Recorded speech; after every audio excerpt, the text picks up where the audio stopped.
Hello everyone, welcome to the Start Edu. हमने अपनी last video में किया था about the types of partnership, लेकिन आज हम पढ़ेंगे टाइप्स ऑफ पार्टनर्स। पहले किया था पार्टनरशिप के बारे में, आज हम बात करेंगे अबाउट द पार्टनर्स। तो हम आज का सेशन शुरू करते हैं। टाइप्स ऑफ पार्टनर्स क्या हैं? एक होता है full fledge partners. Full fledge partners क्या होते हैं? ऐसे पार्टनर्स जो डायरेक्टली आपके फर्म के साथ रिलेट करते हैं, ठीक है, जुड़े हुए होते हैं, आपके फर्म में मनी इन्वेस्ट करते हैं, उनका पूरा शेयर होता है आपके प्रॉफिट में भी और लॉस में भी।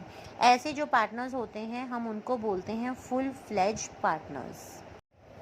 और सेकंड होते हैं नॉट फुल फ्लेज पार्टनर्स, मतलब कि ऐसे पार्टनर्स जिनका फुल इंटरेस्ट नहीं होता बिजनेस में, वो अपने किसी स्पेसिफिक पर्पस के लिए या मोटिव के लिए आपके बिजनेस के साथ ज्वाइन उन्होंने किया होता है, और उनके लिए कोई ज़रूरी नहीं होता कि उन्हें कोई इन्वेस्टमेंट करना है, और उनका कोई एम भी नहीं होता कि उनको आपके प्रॉफिट या लॉस में कोई शेयर चाहिए। तो ऐसे जितने भी पार्टनर्स होते हैं वो होते हैं नॉट फुल फ्लेज पार्टनर्स, ठीक है। तो फुल फ्लेज पार्टनर्स और नॉट फुल फ्लेज पार्टनर्स के बारे में आपको पता लग गया। अब इनमें भी कुछ टाइप्स हैं, इनमें भी अलग अलग तरह के पार्टनर्स आपको देखने को मिल जाएंगे।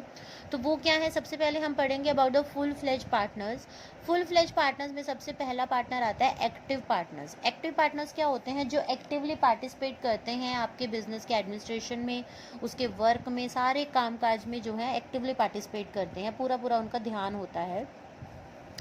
Invest money in the firm, वो आपके फर्म में मनी इन्वेस्ट करते हैं। Those all the active partners, उनका शेयर होता है प्रॉफिट एंड लॉस में, अनलिमिटेड लायबिलिटी होती है, और ये जो है आपके फर्म के एजेंट की तरह के रूप में काम करते हैं, और हम इन्हें जर्नल या फिर ऑर्डिनरी पार्टनर्स के नाम से भी जानते हैं, एक्टिव पार्टनर्स को।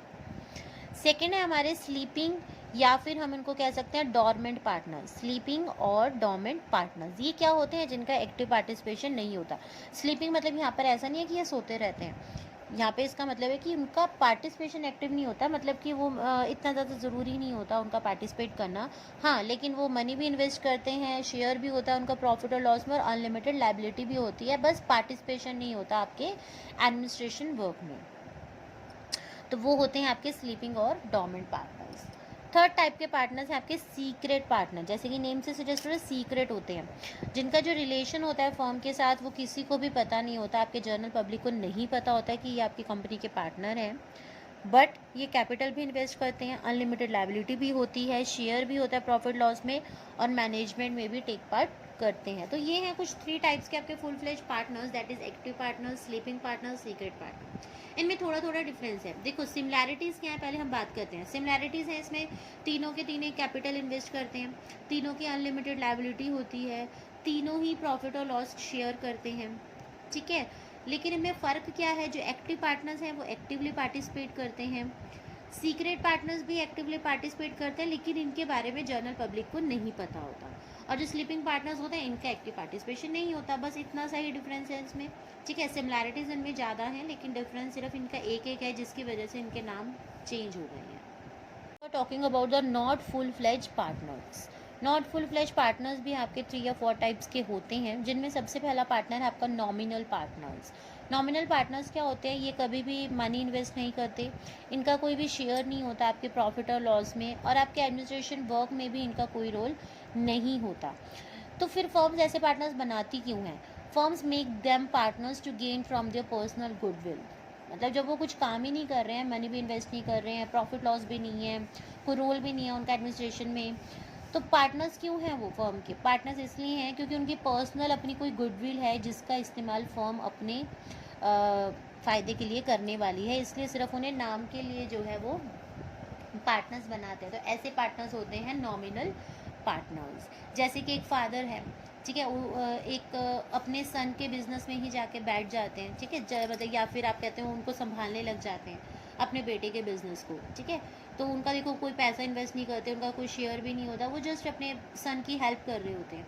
तो ऐसे पार्टनर्स को हम नॉमिनल पार्टनर्स कह सकते हैं। नेक्स्ट है पार्टनर बाय एस्टॉपल और होल्डिंग आउट। इसका क्या मतलब है? No partnership in the firm. इनका फर्म के साथ कोई पार्टनरशिप नहीं होता, लेकिन इनकी बस जब हम कहते हैं ना जबान की कीमत होती है किसी की, तो ये वो वाले हैं जिनकी मतलब वर्ड्स की बहुत कीमत होती है। अगर इन्होंने बोल दिया कि हाँ यार तुम इसमें पैसा इन्वेस्ट कर दो, कोई बात नहीं, इसको लोन दे दो, मान लो आपने किसी बैंक से लोन लेना है, ठीक है, अब वो आपकी बात नहीं मान रहा है आपकी फर्म की, क्योंकि आपका फर्म नहीं है, तो आप ऐसे पार्टनर्स रखो कि मैं उससे बुलवा देता हूँ, तो वो पर्सन क्या कहेगा, हाँ हाँ भाई इसको दे दो लोन, मैं बैठा हूँ यहाँ पर, कोई बात नहीं, ये तुम्हारा लोन चुका देंगे। मतलब क्या हुआ, उनके सिर्फ उन्होंने कोई लिखत पढ़त नहीं करी, उनका कोई शेयर नहीं है हमारे बिजनेस में, अगर उन्होंने ऐसा बोला भी है तो हम अपनी तरफ से कोई प्रॉफिट नहीं देने वाले हैं उनको, लेकिन फिर भी उन्होंने हमारा फ़ायदा करवाया। तो ऐसे जो पार्टनर्स होते हैं उनको बोलते हैं पार्टनर बाय स्टॉपल और होल्डिंग आउट, जिनकी सिर्फ जुबान की कीमत होती है, जिनकी सिर्फ बोलने की कीमत होती है, या उनके काम करने की कीमत होती है। ऐसे पार्टनर्स जो हैं अपना जो है डिनाई नहीं कर सकते, किसी को मना नहीं कर सकते कि हाँ मैंने ये कहा था बिजनेस के बारे में, ठीक है, अगर उन्होंने कोई बात कही है तो वो अपनी बात पर पक्के रहते हैं। थर्ड वन है लिमिटेड पार्टनर्स। अगेन ऐसे पार्टनर्स जिनकी जो लाइबिलिटी होती है वो लिमिटेड होती है, जितनी इनकी इन्वेस्टमेंट होती है उतनी ही उनकी लाइबिलिटी होती है, लेकिन कोई एडमिनिस्ट्रेशन में टेक पार्ट नहीं करते हैं, और इनका जो प्रॉफिट और लॉस होता है वो इनके शेयर के हिसाब से होता है। मतलब अगर इन्होंने 20% इन्वेस्टमेंट की है तो इनका प्रॉफिट और लॉस भी 20% ही शेयर होगा। थर्ड है about the minor partners. Minor partner मतलब कि छोटे पार्टनर्स जो जिनकी एज 18 से कम होती है। According to the Indian partnership act 1932, ये बहुत अच्छे से याद रखना कि जो आपका इंडियन पार्टनरशिप एक्ट है वो कौन से ईयर में हुआ था, 1932 में हुआ था। इसके according minor can be a partner if other partners give their concern, कि अगर जितने भी अदर पार्टनर्स हैं आपके बिजनेस के अगर वो मान जाते हैं तो एक माइनर भी जो है आपका पार्टनर बन सकता है, लेकिन इसका शेयर सिर्फ प्रॉफिट्स में होगा, लॉसेस में नहीं होगा, और इसकी जो लायबिलिटी है वो भी अनलिमिटेड नहीं होगी, वो भी लिमिटेड ही होगी। Next not full fledge partner is partners in profit only. कुछ ऐसे पार्टनर्स भी होते हैं जिनका सिर्फ शेयर प्रॉफिट में होता है, लेकिन इनकी जो लायबिलिटी होती है वो अनलिमिटेड होती है, और इनका एडमिनिस्ट्रेशन में भी कोई टेक पार्ट नहीं होता। तो ये थे कुछ हमारे 5 टाइप्स के हमारे नॉट फुल फ्लेज पार्टनर्स। तो अब हम पढ़ेंगे, हमने अभी लास्ट फोर्थ हमने जो पार्टनर पढ़ा था वो पढ़ा था माइनर वाला, तो अब हम उसके बारे में थोड़ा सा डिटेल में पढ़ेंगे। Minor as a partner. Minor क्या होता है, कोई भी ऐसा पर्सन जिसकी एज 18 से कम है, that is known as the minor partner. He lacks the capacity to enter in the contract. उसके अंदर इतनी कैपेसिटी नहीं होती कि वो कोई कॉन्ट्रैक्ट साइन कर सके। If minor refuses to fulfil the promise done to the other party then they are not liable to move to the court for the same. अगर कोई भी माइनर आपका पार्टनर है, ठीक है, वो अपनी लाइबिलिटी या अपना कोई भी प्रॉमिस है उसको पूरा करने से मना कर देता है कि मैं तो नहीं करने वाला, तो जो दूसरे पार्टनर्स हैं वो इस चीज़ के लिए कोर्ट में नहीं जा सकते। हिज राइट्स एंड रिस्पॉन्सिबिलिटीज़ या position can be divided in 2 categories. हम इसके जितने भी राइट्स और रिस्पॉन्सिबिलिटीज़ हैं माइनर की आपके पार्टनरशिप के लिए, हम उनको 2 कैटेगरीज में डिवाइड कर सकते हैं। फर्स्ट है position of a minor partner before the attaining the majority, जब उसको मेजॉरिटी नहीं मिलती है उससे पहले एज अ पार्टनर क्या होता है वो, और position of a minor partner on attaining the majority, और जब उसको मेजॉरिटी मिल जाती है तब उसकी क्या राइट्स हैं। तो पहले हम पढ़ेंगे position of a minor partner before attaining the majority. Before majority attain करने से पहले उसके क्या राइट्स होते हैं। राइट्स होते हैं माइनर के, right to share in profits and assets, जितने भी आपके प्रॉफिट्स या एसेट्स हैं उसमें उसका share. Right to inspect the books of the account, उसको पूरा हक होता है कि आपके अकाउंट्स जो जितनी भी आपकी बुक्स बनी हुई हैं अकाउंट्स की, या जितने भी आपके जर्नल लेजर्स ट्रायल बैलेंस बने हुए हैं वो उनको इंस्पेक्ट कर सकता है, उनको देख सकता है। Right to file suit at the time of his quitting, जब भी उसने बिजनेस को क्विट करना हो और आप शेयर देने से मना कर दो या कोई एसेट देने से मना कर दो तो वो उसके अधिकार के लिए आपके खिलाफ केस कर सकता है। ये कुछ उसके राइट्स हैं बिफोर अटेनिंग द मेजॉरिटी। और कुछ उसकी रिस्पॉन्सिबिलिटी भी है as a minor partner, that is limited only to the extent of his invested capital. जो उसकी रिस्पॉन्सिबिलिटीज़ हैं वो सिर्फ उतनी ही होंगी जितना उसने शेयर इन्वेस्ट किया होगा। उसने 10% शेयर आपका इन्वेस्ट किया तो उसकी रिस्पॉन्सिबिलिटीज़ भी आपकी पूरे फर्म की 10% ही होगी अकॉर्डिंग टू इट्स शेयर। तो ये थे माइनर पार्टनर की कुछ राइट्स और responsibilities before attaining the majority.